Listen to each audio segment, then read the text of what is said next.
और इसी के साथ अब आगे बढ़ते हुए कर्तव्य पथ पर अब जो तस्वीरें आप देखेंगे वो आपके रोंगटे खड़े कर देने वाली तस्वीरें होंगी। मैं फिर से दोहरा दूं, अगर कमजोर दिल के आप हैं तो जरा दिल थाम लीजिए, क्योंकि अब कर्तव्य पथ पर ऐसे हैरत अंगेज कारनामे आपके सामने आने वाले हैं जिन्हें देखकर वो मुहावरा है ना, दांतों तले उंगली दबा लेना, वो बिल्कुल सच हो जाता है।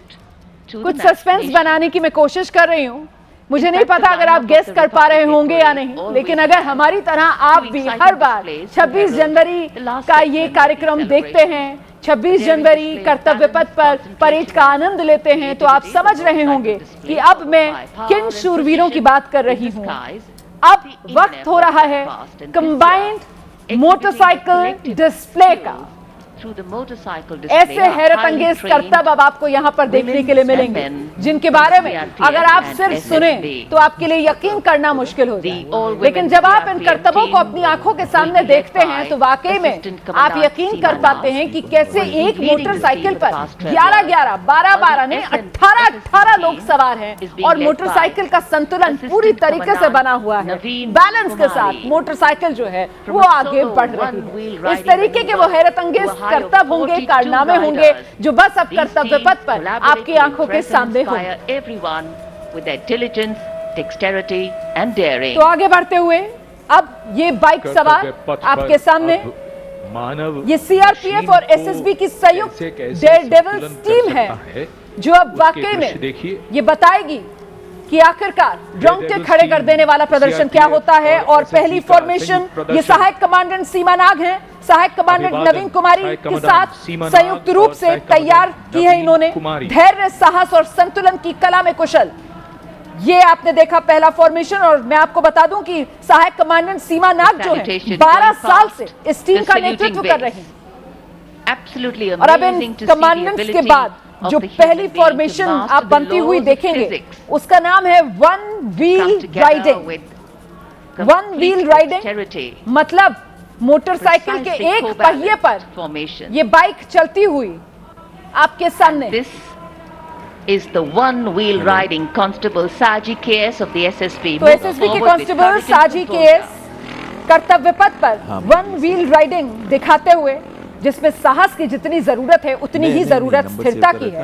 और अब इसके पीछे आप देख रहे हैं वो सर्वत्र सुरक्षा का मंत्र लेकर एसएसबी की निरीक्षक शहनाज हैं अपने 18 साथी जवानों के साथ, सीआरपीएफ की कांस्टेबल सीमा पुंडीर हैं अपने 11 साथी जवानों के साथ, सर्वत्र सुरक्षा के फॉर्मेशंस के साथ आगे बढ़ती हुई ये दल आधुनिक हथियारों के साथ पूरी सजगता से देश की सुरक्षा सुनिश्चित करने का संदेश दे रहा है कर्तव्य पथ से। और देखिए कितनी उत्सुकता है यहाँ पर, बाकायदा खड़े होकर लोग इन्फॉर्मेशंस को देख रहे हैं। मैं कह रही थी ना, अगर आप अपनी आंखों से ना देखें इन्फॉर्मेशंस को तो यकीन करना मुश्किल हो जाता है कि कैसे एक एक बाइक पर इतने लोग सवार हैं। और एक पंक्ति जो हम अक्सर दोहराते हैं, देख रहे हैं आप किस तरीके से कि आप एसएसबी की निरीक्षक शहनाज अपने 18 साथी जवानों के साथ, सीआरपीएफ की कांस्टेबल सीमा पुंडीर 11 साथी जवानों के साथ ये फॉर्मेशंस बनाती हुई। और पीछे पीछे आप देखेंगे वो जंगल वॉरियर्स आते हुए। ऋषु श्रीकांत पलांडे सहायक कमांडेंट हैं, सीआरपीएफ अपने 11 साथी जवानों के साथ नक्सल प्रभावित क्षेत्र में किस तरीके से जंगल वॉरियर्स के फॉर्मेशंस के साथ आगे बढ़ती है, उसी की एक बानगी कर्तव्य पथ पर आपके सामने। डिजिटल इंडिया इंस्पेक्टर ज्योति यादव और कांस्टेबल जनरल मिशन, अगर इन तस्वीरों को आप खुद अपनी आंखों से ना देखें तो यकीन करना मुश्किल हो जाता है। ये देखिए जरा बैलेंस देखिए, इसमें कितना संतुलन चाहिए, कितना साहस चाहिए, कितना जिगरा चाहिए, और वो नजर आ रहा है। हमारा ये बहुत ही मुश्किल है किसी को भी करना। और सबसे अच्छी बात यह है कि इसमें महिलाएं बहुत हैं, वो बड़ी और मतलब ये जो भी कर्तव्य कर रहे हैं ये मतलब ऐसी चीज़ है कि इसको कोई नॉर्मल आदमी नहीं कर सकता। इसमें कितनी ट्रेनिंग, कितनी प्रिसीजन, और ये जितने भी सेंट्रल आर्म पुलिस फोर्स के हैं ये सदस्य ये कर रहे हैं, ये बहुत ही सराहनीय है। और मेरे ख्याल जो उर्सुला जी वो बैठी है वहाँ पर, वो भी आज मैं देख रहा था प्राइम मिनिस्टर का पूरे समय बातचीत कर रही थी। अब ये देखिए आप देखिए किस तरीके से वो योग की शक्ति जो है वो भी यहाँ इस माध्यम से दिखाई जा रही है कि भारत हमेशा से विश्व योग गुरु रहा है और योग की आवश्यकता को समझाते हुए यहाँ पर वो योग का भी एक तरीके से झलक दिखाई जा रही है। बिल्कुल सही कह रहे हैं आप। और देखिए दो चीजें जो बहुत महत्वपूर्ण है, सबसे पहले ये विमेन डेयर डेविल्स हैं, यानी कि हम हमेशा ऐसे करतब आदमियों से के साथ रिलेट करते हैं, लेकिन देखिए कितने प्रिसीजन के साथ कर रहे हैं। दूसरा, दो आदमियों को भी आप अगर लेके जाते हैं मोटरसाइकिल पे, कितना मुश्किल होता है प्रिसीजन। उस पे आप योग करना चाहते हैं, आप एक ऐसी मुद्रा कर रहे हैं जहां पे आप दर्शा रहे हैं कि कहीं ना कहीं ये प्रिसीजन के साथ साथ ये महिलाओं में बहुत ही करेज और बहुत ही स्ट्रेंथ है। और आखिरी चीज जो मैं इस पे कहना चाहूंगा कि ये महिलाएं जो कर रही हैं इस पे देखिए अब प्रिसीजन के साथ कैसे खड़े होके वो अपना मुद्रा पे आ रही हैं, तो कहीं ना कहीं ये 15 अलग अलग फॉर्मेशंस ये दर्शाते हैं कि आज हमारे देश के अंदर हमारी महिलाएं शायद कई मर्दों से आगे जा चुकी हैं। बिल्कुल, और बड़े अनूठे करतब देखिए कैसे वो उल्टी बैठकर मोटरसाइकिल पर, और ये देखिए आप सीढ़ी पर बाइक राइडिंग करते हुए, ये शायद कर्तव्य पथ पर मुझे लगता है पहली बार हम ये देख रहे हैं कि वो सीढ़ी पर खड़ी हुई हैं और सीढ़ी पर ये बाइक राइडिंग हो रही है, नीचे कोई सवार नहीं है, सीढ़ी से बाइक चल रही है। उफ, क्या गजब का यहाँ पर संतुलन है, क्या गजब की दिलेरी है, साहस है। बिल्कुल बहुत गजब का है। और देखिए ये तो इतना इम्प्रेसिव है कि ये जो बच्चे और ये जितने भी वहाँ पर लोग बैठे हुए हैं उनका भी मन कर रहा होगा हम क्यों नहीं कर सकते हैं।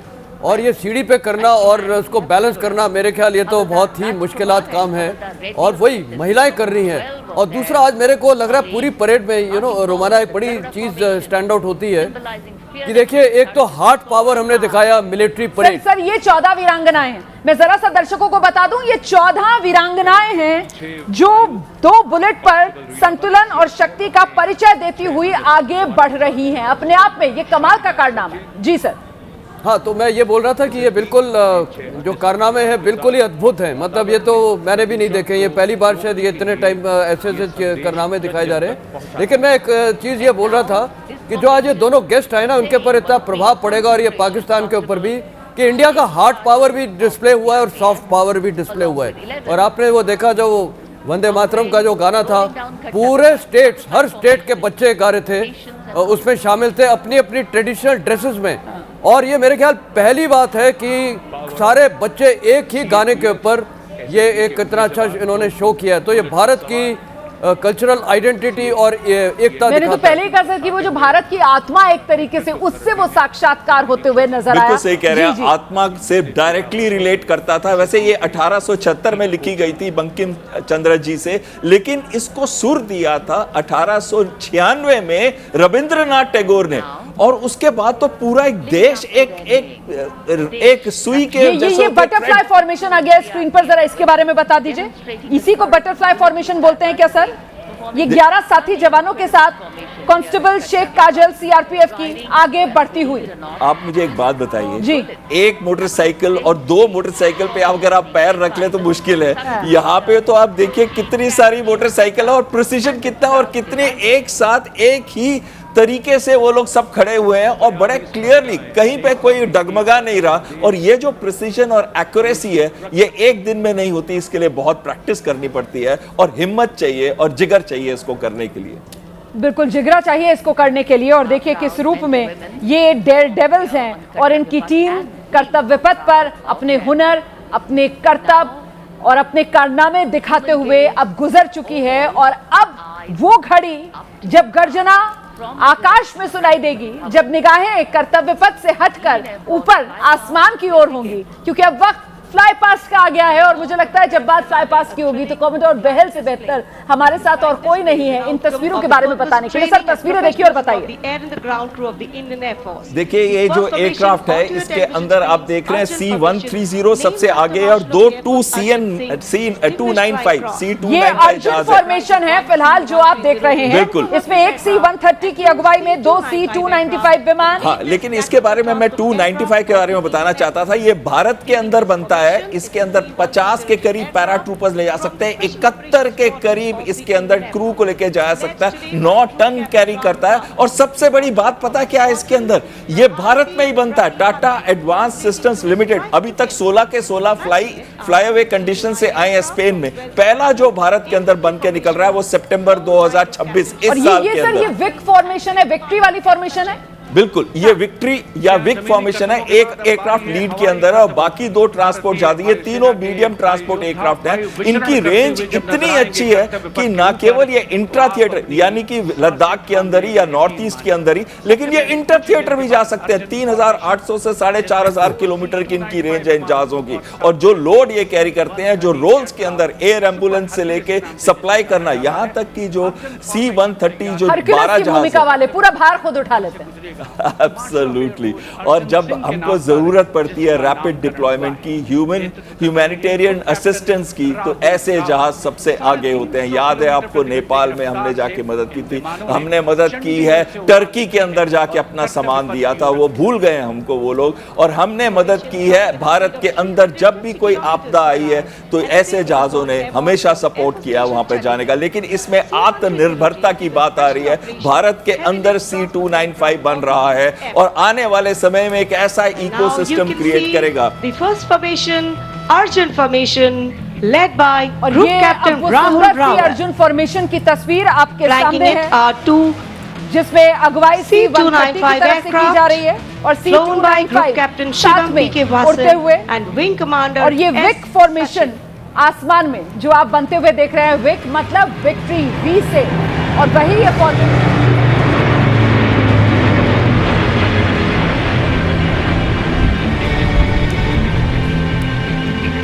flying majestically up over the skies of the Kartavya Path.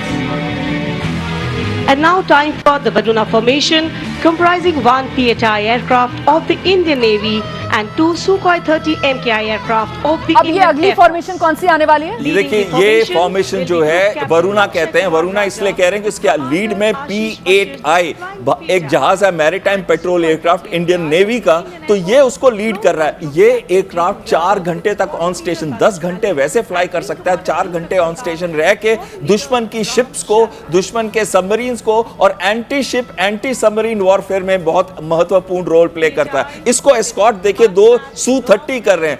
यही वरुणा फॉर्मेशन है जो अभी हम देख रहे हैं। बिल्कुल यही वरुणा फॉर्मेशन है। और ये जो Su-30 एस्कॉर्ट कर रहे हैं, इसको इसलिए कर रहे हैं कि इसको बचाए रखें कि दुश्मन का कोई फाइटर एयरक्राफ्ट अगर आता है और ये एक दुश्मन के कोई भी शिप्स अगर एक एरिया के अंदर बहुत भारी मात्रा में आती हैं तो दोनों रोल में आ जाता है। या तो वो खुद ही अटैक कर सकता है उनको, जो एंटी शिप मिसाइल्स हैं, या फिर जो दूसरे वेपन सिस्टम्स ऑन बोर्ड हैं, या फिर वो डायरेक्ट कर सकता है ऐसे जहाजों को जो जाके उसके ऊपर अटैक और कर ये सर, ये तो अब रफेल विमान आ गए। बिल्कुल, ये रफेल विमानों का वज्रांग फॉर्मेशन, बताइए जरा। वज्रांग फॉर्मेशन में 6 रफाल जहाज ने आना था। और देखिए ये रफाल जहाज जो है 4.5 ये आजकल ये कुछ सालों से जो चला है ना, वो कॉकपिट के अंदर की जो तस्वीर होती है वो अपने आप में बहुत दिलचस्प होती है। अब देखिए ये 6 जहाज है और 6 जहाज है, कॉकपिट के अंदर की जो पिक्चर दिखाती है वो दर्शाता है कि पायलट की मनोस्थिति क्या थी उस समय जब वो कंसंट्रेट करके फ्लाइंग करता। देखिए एकदम कंसंट्रेट करके वो फ्लाइंग कर रहा है। और ऐसे स्टेज के अंदर ये 6 जहाज जो आ रहे हैं, इनकी पोजीशनिंग देखिए आप। अगर ये 700 या 800 किलोमीटर पर आवर पे फ्लाई कर रहे हैं तो देखिए इतने क्लोज है एक दूसरे के। इसके लिए बहुत प्रिसीजन की जरूरत होती है, कंसंट्रेशन की जरूरत होती है और जरूरत होती है कि आप अपनी मनोस्थिति को सही रख सके। और एक ही टाइम में बहुत सारी चीजें करनी है। आपको मॉनिटर करना है आपके एयरक्राफ्ट के पैरामीटर्स और आपको यह भी देखना है कि आपकी पोजीशन कैसी है दूसरे जहाज के हिसाब से। की नई मिसाल कायम करते हुए कर्तव्य पथ के ऊपर से वायु विचरण। Vajrang, led by Group Captain Arun Kumar. Aircraft हैं जिसमें 16 फाइटर एयरक्राफ्ट हैं, 4 ट्रांसपोर्ट एयरक्राफ्ट हैं, 9 हेलीकॉप्टर्स हैं जो इस बार पार्टिसिपेट कर रहे हैं। तो ये सब अलग अलग बेस से उड़ान भरते हैं सर? बिल्कुल, जो ज्यादातर एयरक्राफ्ट होते हैं वो या हिंडन, चंडीगढ़ या फिर हम ग्वालियर, ऐसे आगरा, ऐसे एयरबेसेस से फ्लाई करके एक जगह पे आते हैं जो कांटेक्ट पॉइंट होता है, वहां पे आके अलग अलग हाइट बैंड्स पे, या ये भी हो सकता है अलग अलग कांटेक्ट पॉइंट्स पे आए और अलग अलग हाइट बैंड्स पे ऑर्बिट करते हैं जब तक उनका चांस नहीं आता जाने के लिए। उसके बाद ही वो डिसेंड करके उस हाइट पे आते हैं जो कि 100 से 300 मीटर्स। अब देखिए पायलट। और अब ये जो फ्लाई पास है सर, मैं जरा सा आपको रोक रही हूँ। फ्लाई पास जो है वो भी अपने अंतिम पड़ाव पर, क्योंकि यहाँ अब वो विजय फॉर्मेशन के लिए और वो वर्टिकल चाली जिसको कहा जाता है, किलोमीटर प्रति घंटे की रफ्तार से वायु विचरण करता हुआ उड़ान भर रहे हैं ग्रुप कैप्टन अमित गेहानी। जोधपुर से उड़ान भरी है। aircraft doing series of rolls, going up, and finally would disappear into the blue yonder, signifying the motto of the Indian Air Force, Nabha Sprisham Deeptam.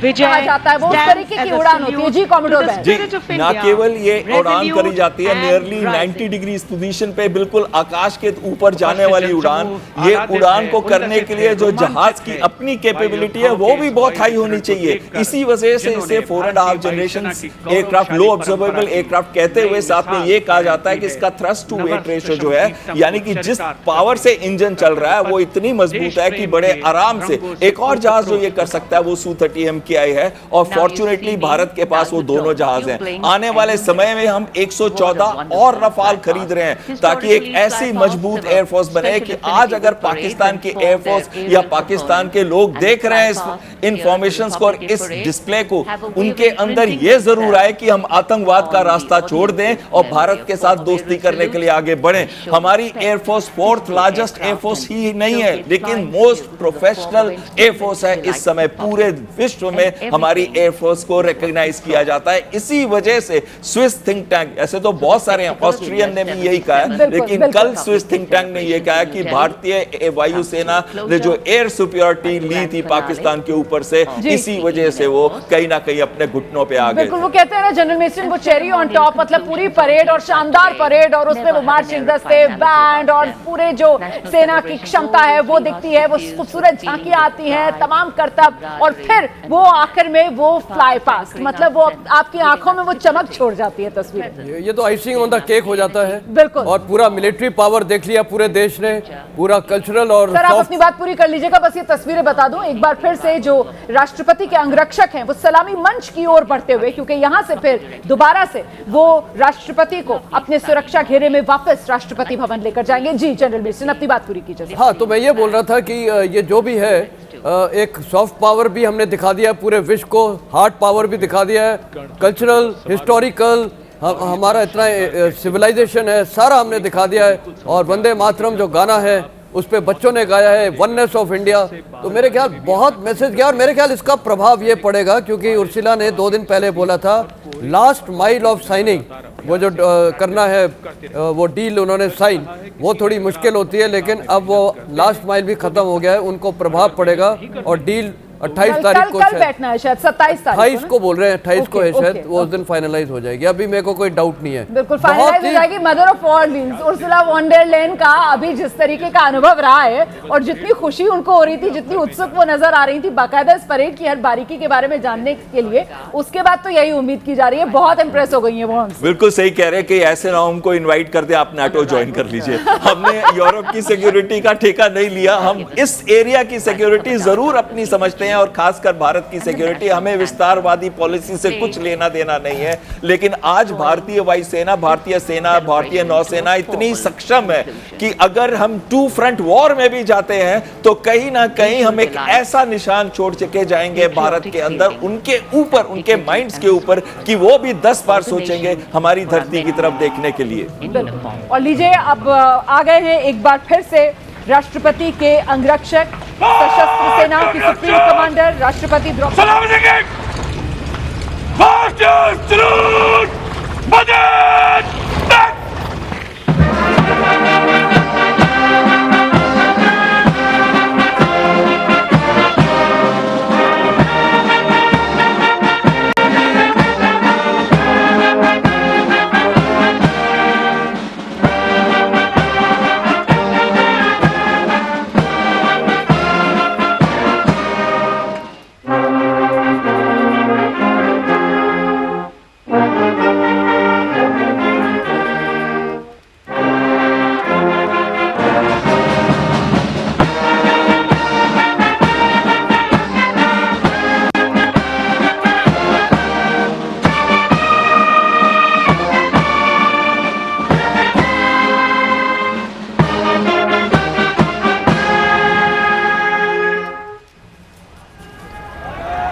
we were privileged to have with us today as chief guests for the parade.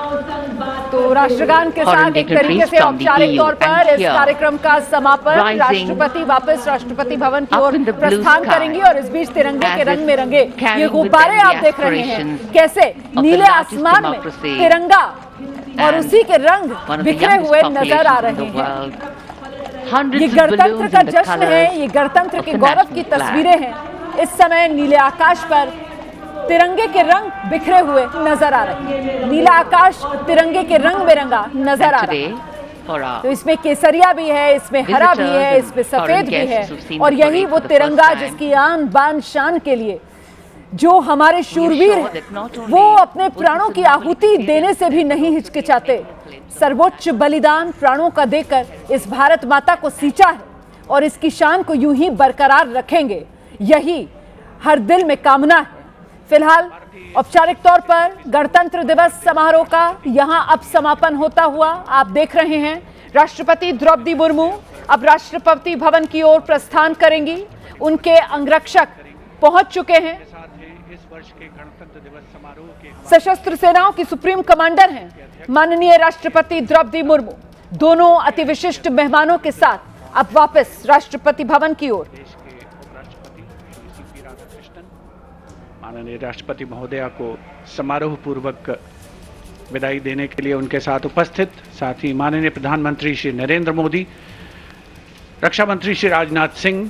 देखिए protocol होता है जिस क्रम में यहाँ पर जो अति विशिष्ट मेहमान है वो आते हैं और उसी क्रम में उनका यहाँ से प्रस्थान होता है। और ऐसे में क्योंकि सबसे आखिर में राष्ट्रपति आती हैं अति विशिष्ट मेहमानों के साथ, अब जब क्रम वापसी का होता है तो सबसे पहले राष्ट्रपति ही राष्ट्रपति भवन की ओर प्रस्थान करती हैं उन अति विशिष्ट मेहमानों के साथ जो गणतंत्र दिवस के मौके पर इस बार मुख्य अतिथि हैं। यूरोपियन यूनियन का नेतृत्व जिसमें एंटोनियो कोस्टा है, उर्सुला वॉन डेर लेyen।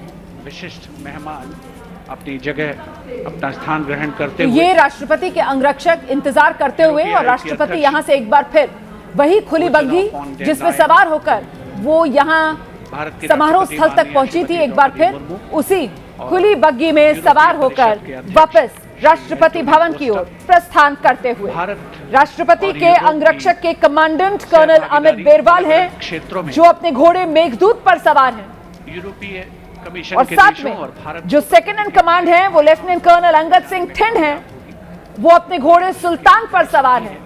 और यहां से अब जब मुख्य अतिथि वापस लौट रहे हैं तो देखिए किस तरीके से उर्सुला वॉन डेर लेyen राष्ट्रपति से कुछ बात करती हुई यकीनन बता रही होंगी कि कितना सुखद उनका ये पूरा अनुभव रहा होगा। जनरल मिनिस्टर बिल्कुल जैसे मैंने पहले भी बोला ये तो बहुत ही उनके पास एक लाइफ लॉन्ग एक्सपीरियंस हुआ है, मतलब once in a life time क्योंकि वो हर देश में कंपेयर करिए, आप रूस का कंपेयर करिए, अमेरिका में तो खैर ऐसा देखा ही नहीं है, जितने भी देश में। लेकिन ये हिंदुस्तान है ना, हिंदुस्तान जिसकी इतनी विविधता है, ऐसे विविध देश में न सिर्फ उसकी सैन्य क्षमता बल्कि जो उसका सांस्कृतिक गौरव है उसकी वो तस्वीरें अपने मन में बसाकर यहाँ से लौट रही हैं। बिल्कुल, तो वो बोलेंगे ये यूनिटी इन डाइवर्सिटी तो यही है and this is true India. और ये तो मैं वो इतना इम्प्रेस होंगे कि अब मेरे को लगता है कि ईयू के साथ भारत के बहुत अच्छे संबंध चलेंगे, क्योंकि देखिए जो खुद देखता है ना उसका एक अलग ही प्रभाव होता है और ये बहुत गहरा प्रभाव होगा। खासकर जो हमने सॉफ्ट पावर दिखाया, देखिए मिलिट्री पावर तो ठीक है लेकिन जो सॉफ्ट पावर दिखाया है, जो बच्चों ने डांसेस वगैरह किए हैं, जो झांकियाँ दिखाई है, ये जो मोटरसाइकिल डिस्प्ले हुआ है, ये बहुत ही बड़ा प्रभाव होगा। और इससे मेरे को लगता है कि वो ऐसा इम्पैक्ट होगा कि आज से एक अलग मोमेंटम हो जाएगा इंडिया और ईयू के रिलेशनशिप में। बिल्कुल, और राष्ट्रपति का कारवां अब राष्ट्रपति भवन की ओर आगे बढ़ता हुआ और अब वो वापसी का जो क्रम है उसमें जो उपराष्ट्रपति हैं अब उनको यहां से विदा किया जाएगा और इसके बाद प्रधानमंत्री नरेंद्र मोदी। लेकिन प्रधानमंत्री नरेंद्र मोदी जो है एक नई परंपरा जो उनकी तरफ से बनाई गई है और अब जब कार्यक्रम खत्म होगा तो जाहिर सी बात है वहां पर जो आम लोगों का बैठने वाला हिस्सा है वो प्रधानमंत्री नरेंद्र मोदी के नाम के जयकारे लगाएंगे और प्रधानमंत्री नरेंद्र मोदी की तरफ हाथ हिलाकर जब उनका अभिवादन करेंगे तो पीएम निराश नहीं करते हैं आम लोगों को, उनके बीच वो जरूर जाएंगे और आज भी उन तस्वीरों का हम इंतजार कर रहे हैं। लेकिन फिलहाल देखिए यहाँ पर अब उपराष्ट्रपति सीपी राधाकृष्णन मौजूद हैं और उन्हीं को विदा करने के बाद फिर जब वो प्रधानमंत्री नरेंद्र मोदी की वापसी के लिए उनकी गाड़ियों का काफिला लगेगा, उस समय की वो तस्वीरें होंगी जब प्रधानमंत्री नरेंद्र मोदी सीधे तौर पर अपनी गाड़ी में सवार ना होकर लोगों के बीच चले जाते हैं। अभी ये विहंगम दृश्य आप देख रहे हैं, देखिए किस तरीके से रायसीना हिल्स की ओर, राष्ट्रपति भवन की ओर आगे बढ़ता हुआ राष्ट्रपति द्रौपदी मुर्मू का ये काफिला। कॉमोडोर बहर। बिल्कुल सही कह रहे हैं आप। इसमें एक चीज मैं कहना चाहूंगा कि जो हार्ड पावर और सॉफ्ट पावर की हम बात कर रहे थे, तो कहीं ना कहीं इस विविधता में ही एकता है हमारे देश के अंदर, और यही वो स्ट्रेंथ प्रोवाइड करती है जिसकी वजह से ना केवल हमारी सॉफ्ट पावर, वो हार्ड पावर भी डेवलप हो रही है, और इसी वजह से हमारे अपनी बात पूरी कर लीजिएगा। ये उपराष्ट्रपति सीपी राधाकृष्णन को आपने देखा, वो अपनी गाड़ी में सवार हो गए हैं और अब उनको यहां से विदा कर दिया है प्रधानमंत्री नरेंद्र मोदी, और उनके साथ रक्षा मंत्री मौजूद हैं। जो प्रोटोकॉल रहता है उसके तहत रक्षा मंत्री जो है वो प्रधानमंत्री नरेंद्र मोदी को विदा करते हैं और उसके बाद फिर उनकी यहां से रवानगी होती है। और अभी आप तस्वीर भी देख रहे हैं, रक्षा मंत्री प्रधानमंत्री नरेंद्र मोदी से बात करते हुए, दोनों के बीच कुछ बातचीत चल रही है। यकीनन मुझे लगता है यहाँ पर रक्षा मंत्री पूछ रहे होंगे कि आपने तो पूरी परेड का पूरा ब्यौरा उर्सुला वॉन डेर लेyen को दिया है, वो लगातार आपसे सवाल पूछ रही थी और प्रधानमंत्री नरेंद्र मोदी उनको बता रहे होंगे कि किस तरीके की उत्सुकता उनमें थी। कॉमोडोर बहन।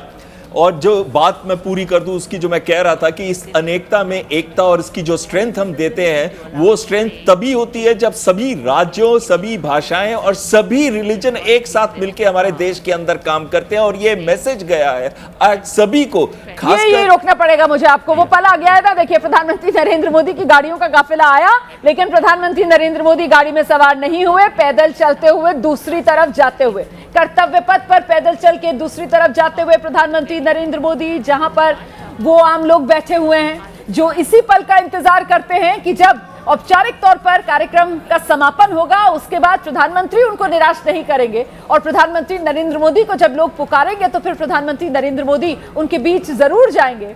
और उसी परंपरा को निभाते हुए प्रधानमंत्री नरेंद्र मोदी पैदल चल पड़े हैं, आगे की तरफ बढ़ रहे हैं, अभिवादन लोगों का स्वीकार करते हुए, हाथ हिलाते हुए लोगों की ओर। यहाँ पर मोदी मोदी के नारे एक बार फिर से गूंज उनकी सुनाई पड़ रही है। लोगों में देखिए कितनी उत्सुकता है शामिल, और मोबाइल कैमरे हाथ में लेकर लोग इन पलों को कैद करना चाहते हैं। मतलब प्रधानमंत्री नरेंद्र मोदी की तस्वीर आप कहीं से भी ले सकते हैं, लेकिन अगर आप खुद अपने मोबाइल फोन में खुद प्रधानमंत्री नरेंद्र मोदी की फोटो आप क्लिक करें और फिर जब लौट कर आप अपने दोस्तों रिश्तेदारों को बताएं कि देखो ये मैंने फोटो प्रधानमंत्री नरेंद्र मोदी की खुद खींची, तो इसकी तो बात ही अलग हो जाती है ना। ये तो आपकी शान ही अलग तरीके से बढ़ जाती है। General Meston. आप बिल्कुल देखिए, जो भी वहाँ ऑडियंस में लोग बैठे हैं, आम जनता बैठी है, उनके लिए एक बहुत सुनहरा ये मौका है कि अपने प्राइम मिनिस्टर, जो देश के प्राइम मिनिस्टर को सामने सामने देख सकते हैं, और इवन हाथ भी हिला दिया और उन्होंने भी हाथ हिला दिया।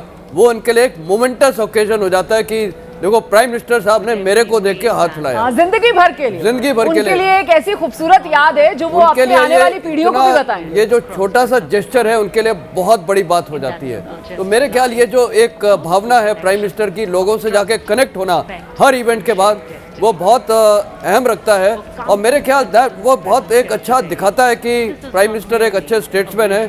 उधर एक कंपेयर करिए प्रेसिडेंट ट्रंप को, वो अपने लोगों को मरवाते जा रहे हैं रोज, तो ये देखिए मतलब एक बहुत बड़ा कंपैरिजन हो जाता है।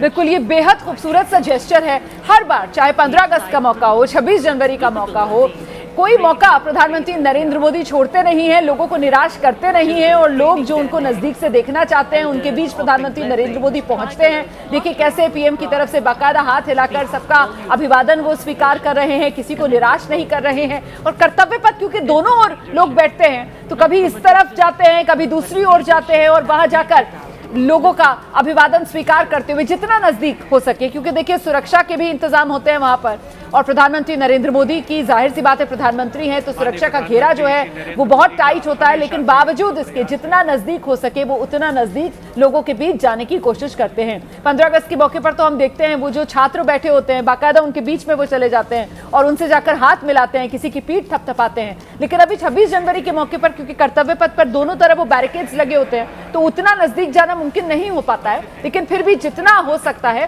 प्रधानमंत्री नरेंद्र मोदी उतने करीब आम जन के, आम लोगों के जरूर जाते हैं। और यही वो खासियत है जो प्रधानमंत्री नरेंद्र मोदी को अलग बनाती है, उनको इतना लोकप्रिय बनाती है। कॉमोडोर बिल्कुल सही कह रहे हैं आप। वो नेता कौन होता है? नेता वो होता है जिसकी ये पॉपुलैरिटी होती है। नेता वो होता है जो जनता के बीच रहता है। नेता वो होता है जो हम्बल होता है। अगर आप ये सारी क्वालिटीज और कैरेक्टरिस्टिक्स को देखें तो कहीं ना कहीं मोदी जी के अंदर वो कैरेक्टरिस्टिक दिखती हैं। जब कोई भी फंक्शन पूरा होता है वो हमेशा वहां जाके लोगों के पास जाके उनको मिलते हैं, सराहना करते हैं और उनको एहसास दिलाते हैं कि आप भी इंपॉर्टेंट हो, यू आर ऑल्सो इंपॉर्टेंट। आप उनको दूसरे देशों में जाते टाइम देखिए, हमेशा एनआरआईज को मिलते हैं और हर जगह पे वो बच्चों के साथ थोड़ी देर रुकते हैं। बिल्कुल, देखिए फिर से वो सड़क की दूसरी तरफ आ रहे हैं। वो जो कर्तव्य पथ है, जो मैंने पहले कहा कि कभी वो एक तरफ चलते हैं, कभी दूसरी तरफ चलते हैं, मतलब जितना हो सकता है वो लोगों के बीच जाना चाह रहे हैं, ज्यादा से ज्यादा लोगों तक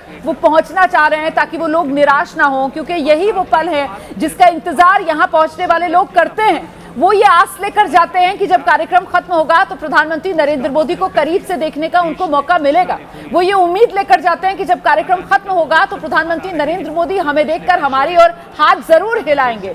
वो ये उम्मीद लेकर जाते हैं कि जब कार्यक्रम खत्म होगा तो शायद हम अपने प्रधानमंत्री को जब नमन करेंगे तो उसको प्रधानमंत्री नरेंद्र मोदी हमें देखकर स्वीकार करेंगे और हमारी ओर वो हाथ हिलाएंगे। तो यही वो पल है और प्रधानमंत्री नरेंद्र मोदी लोगों की इस इच्छा को समझते हैं। इसी वजह से जितना मुमकिन हो सकता है कर्तव्य पथ पर प्रधानमंत्री नरेंद्र मोदी पैदल आगे बढ़ते हुए, और देखिए किस तरीके से मोदी मोदी के जयकारे।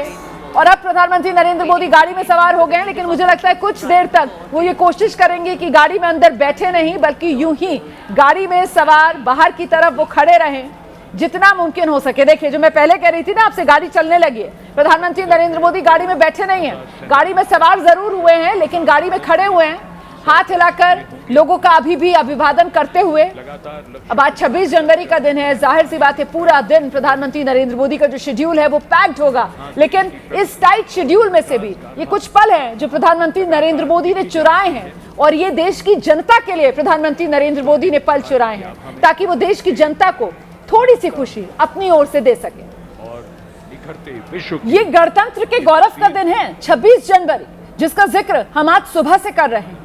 गणतंत्र का जश्न है जो हम मना रहे हैं। 26 जनवरी 1950 जब देश में संविधान लागू हुआ, वो दिन गुरुवार का था। आज जब हम 26 जनवरी 2026 के मौके पर उन्हीं पलों को दोबारा से याद कर रहे हैं तो देश का गौरवान्वित करने वाला वो इतिहास हमारे सामने है और साथ ही भविष्य में गणतंत्र के गौरव को और कैसे आगे बढ़ाना है, कैसे इसके मान सम्मान में चार चांद लगाने हैं, इस दिशा में हम भारतवासी क्या प्रयास कर सकते हैं उस पर आत्ममंथन करने का भी आज ये दिन है। ये दिन न सिर्फ संविधान के दिए अधिकारों को याद करने का दिन है, बल्कि ये दिन कहीं ना कहीं संविधान के तहत हमारे और आपके लिए जो कुछ ड्यूटीज हैं, जो कुछ फर्ज हैं जो तय किए गए हैं, उनको याद करने का भी दिन है। और ऐसे में एक जिम्मेदार नागरिक के तौर पर आज गणतंत्र के इस जश्न के बाद हम भारतवासियों को किस रूप में मंथन करना चाहिए, क्या वो सोच हो, क्या वो मंत्र हो जो लेकर वापस लौटना चाहिए इस कार्यक्रम के बाद। जनरल मिनिस्टर, हर भारतीय को सिर्फ एक ही समझना चाहिए, वो भारत का है और भारत उसको बिलोंग करता है। वो मतलब he belongs to this country. उनके अंदर एक भारतीयनेस की फीलिंग होनी चाहिए, एक जागरण होना चाहिए। और यही नहीं होना चाहिए कि गवर्नमेंट हमारे लिए क्या कर रही है, ये फर्ज होना चाहिए कि हम देश के लिए क्या कर रहे हैं। और मेरे ख्याल प्राइम मिनिस्टर ने जो कनेक्टिविटी है वही छोटा सा संदेश उन सबको दे रहे हैं कि आप सब इंडियंस हैं, यू आर वन इंडिया और आपको यूनाइटेड रहना चाहिए। और मेरा जो एज अ लीडर रोल है, मैं आपके साथ कनेक्ट हो रहा हूँ, आप भी देश के साथ कनेक्ट किए।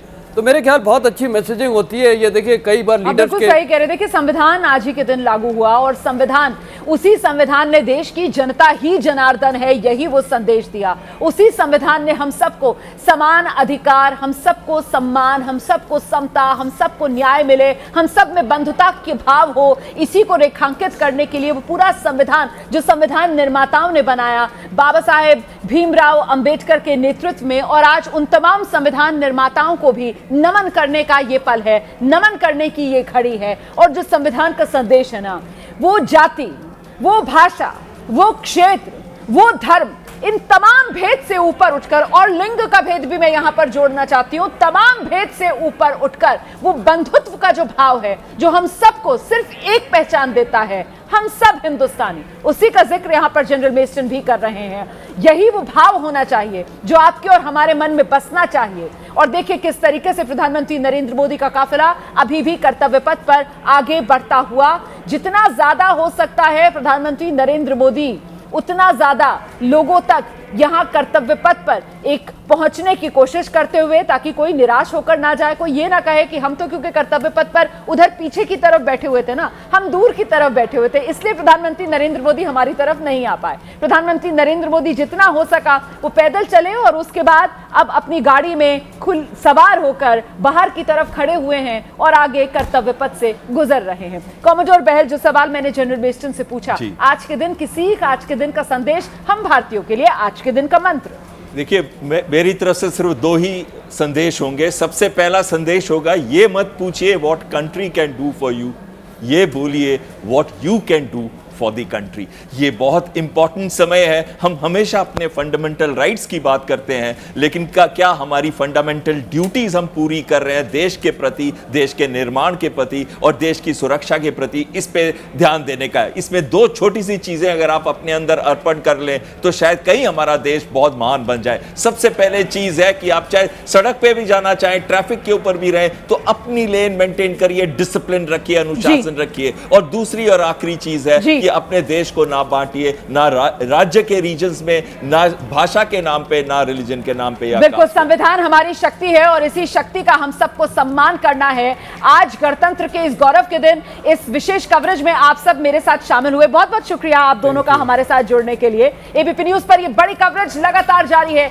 एक बार फिर से एबीपी न्यूज के सभी दर्शकों को गणतंत्र दिवस की ढेरों शुभकामनाएं।